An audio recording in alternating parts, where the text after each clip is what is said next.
So with our handsome Mr. K, ready, sir? We're just gonna warm up with a couple little find it's just to get in the groove. So remember, find it. He's like, wait a minute, I didn't see that one.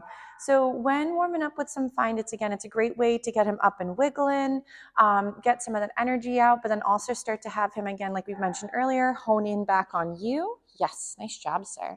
So as he goes and does a little find it to go search for the item, you could work again his little positive interrupter, which would be that little kissy noise. Yes.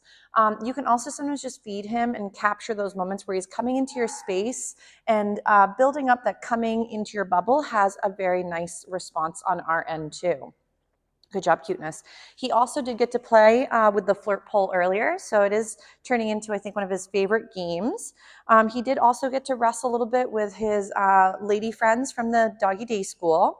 So they were running around and doing a really nice job playing. So there was some nice engagement there for the adult dogs because they're all, again, over 2. So for the handsome guy, for working other skill sets, we're going to do a little bit with some loose leash walking on equipment. Oh, chewing is optional. We'll see if he chews it a little bit better the second time around. There we go. Is that a little bit better? So for loose leash walking, obviously I love the fact that he's in a harness. Not every harness is created equally. So remember that if some harnesses for some babes are restrictive, so they affect the way the dog is moving, or it tightens at certain points in the harness, for some dogs that'll become a little bit overwhelming and sometimes even aversive. So I would be careful that the equipment you're using doesn't affect the way the dog is normally going to move their body, because again, that can cause potential, as you know, we've talked about in some of the previous videos, it can lead to joint issues, or the way they're moving, it can start to create some soreness, and then through that they can then start to associate feeling uncomfortable or unwell with their bodies with things around them, potentially leading to that uncomfortable feeling. So the harness he has is perfect. It's a lovely Y-shaped harness. His shoulder blades are right here, and they're perfectly able to move. So very nice little setup for him.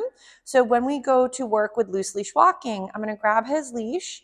Again, you guys can work them on the left or the right. I like to get my dogs comfortable doing both sides. And the reason behind that is maybe there's something dangerous on the roadway, or maybe there's something, you know, yucky.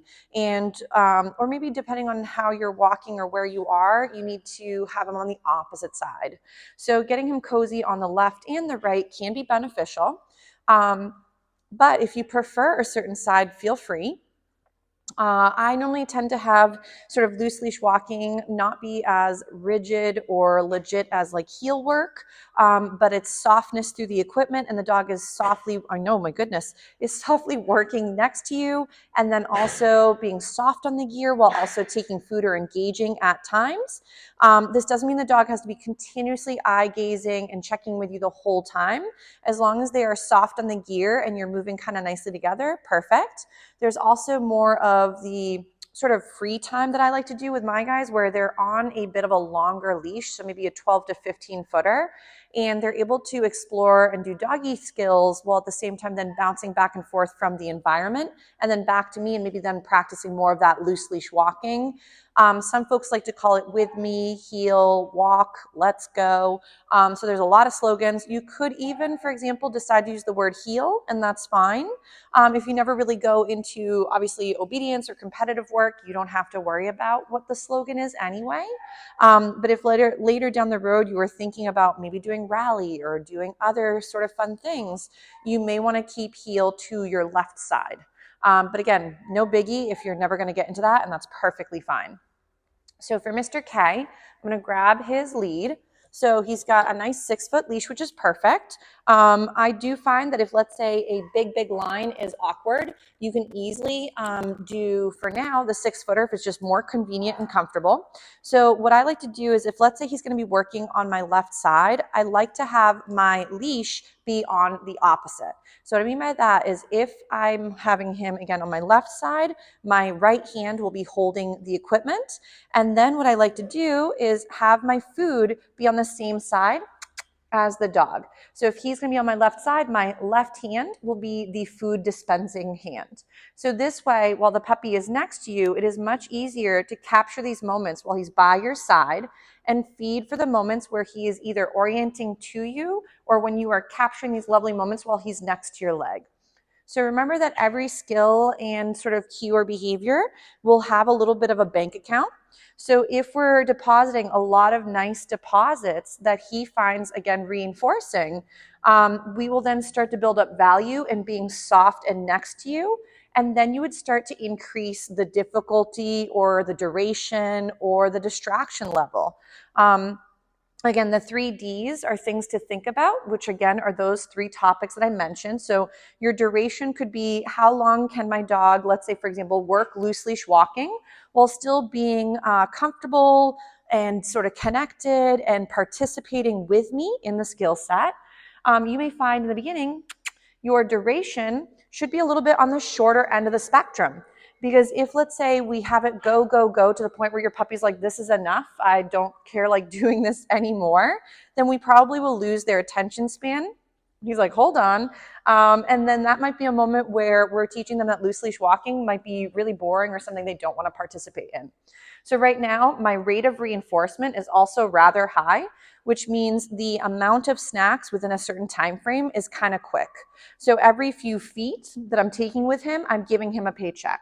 This would eventually turn into a lot bigger gap between the snacks. So in the beginning, that duration between the food is smaller. Later, the duration between the food could get much bigger. So we're already dealing with distractions in the sense of the building, the noises, the smells, the distractions of the other students in the classroom. So distractions in your environment are also something to consider, because a lot of times your environment is going to either be your helper or your thing that potentially creates more trouble for you and your babe while learning new skills. So because if the environment is way too challenging, what ends up happening is now the environment is so hard for the dog that neither of you are having a good time, or for example, he's getting way too excited, and because of his overexcitement, he's having a hard time focusing or reining it in or being able to follow the skill set that he maybe was doing amazing with, maybe on a softer walk or in a certain part of the home or the yard. So if, again, you prefer the right side, same exact thing, can't talk today, same thing, we would end up working where now my food would be on the right side of the beauty.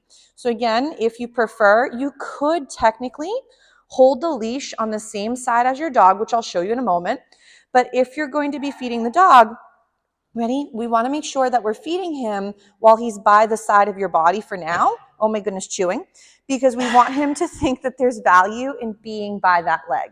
So let's say you wanted to hold your gear on the same side as the dog.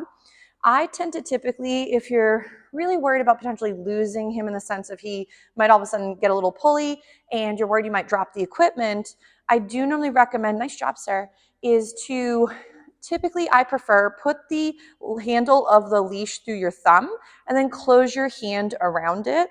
The benefit to this is if you had to, for safety reasons, let go, like let's say all of a sudden he starts to pull a little bit and you're losing your balance on the set of stairs, and instead of, for example, going down the stairs with him and then potentially falling, you could have instead let go. But if the leash was, again, stuck around your wrist, it's very hard to, in the moment, somehow pry that off while there's tension. So I like to, for example, put the leash on my thumb, close my fist around the leash this way, and then collect up the leash to the part that I'd like it to be. You want to typically have the leash where it's almost like a little bit of a J shape or a little smiley face.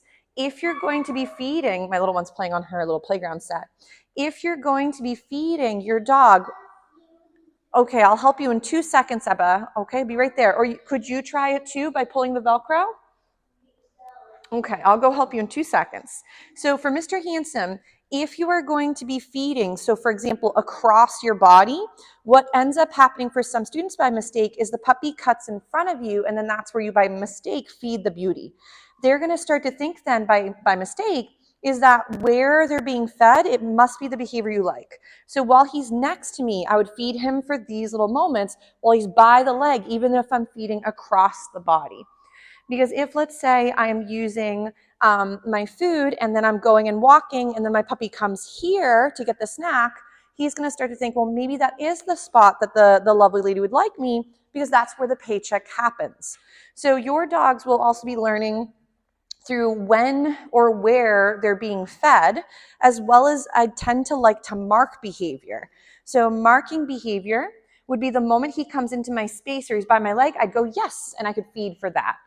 You don't have to mark all the time, but I do find that especially in the beginning, when your puppies, nice there, yes, when your pups don't quite know what the heck we're doing, it can be very nice, because if your puppy starts to learn that, gee, the moment I check in, like right here, yes, and that's what equals the paycheck, then you can start to be a lot more clear. Ready? He's like excited right there, yes, and I'd feed for when his bum is on the floor in the sitting position.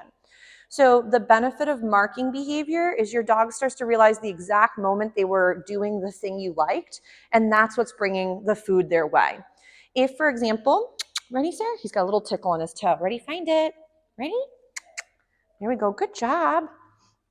Ready? He's like, but lady, I really prefer. There we go. Nice job. So if, for example, Mr. K is doing a splendid job with loose leash walking, then you could go from here into another little find it, and maybe he could go and explore the environment, or take a little break and maybe switch him to the longer leash, and then he's able to go and frolic in the yard if it's not fenced in.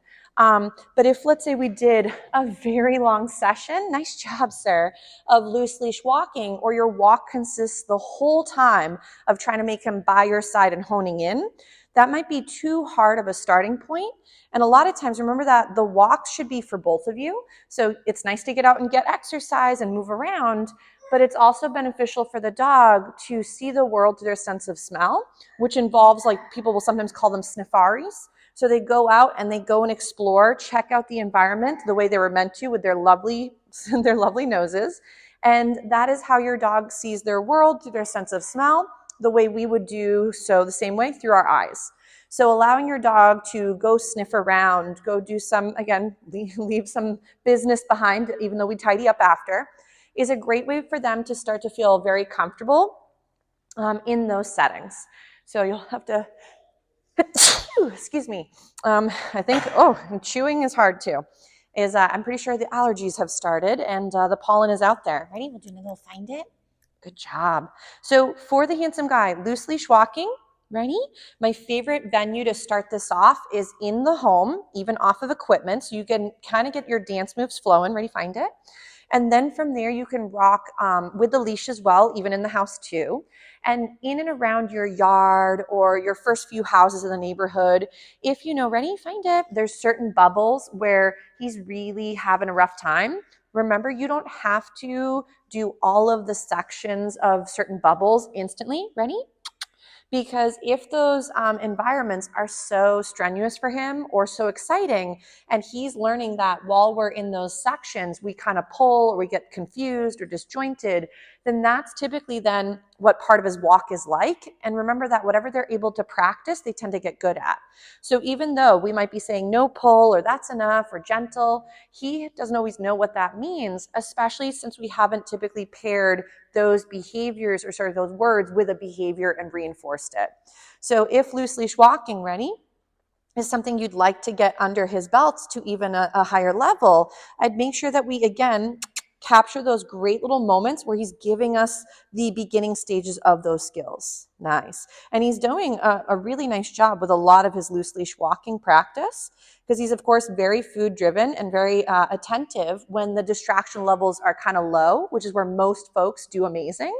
And then it's generalizing these skills and building up from there. But I'll give him a little breather from this lovely loose leash walking. He did a really nice job with his equipment on too. And then we'll work a few other little skills.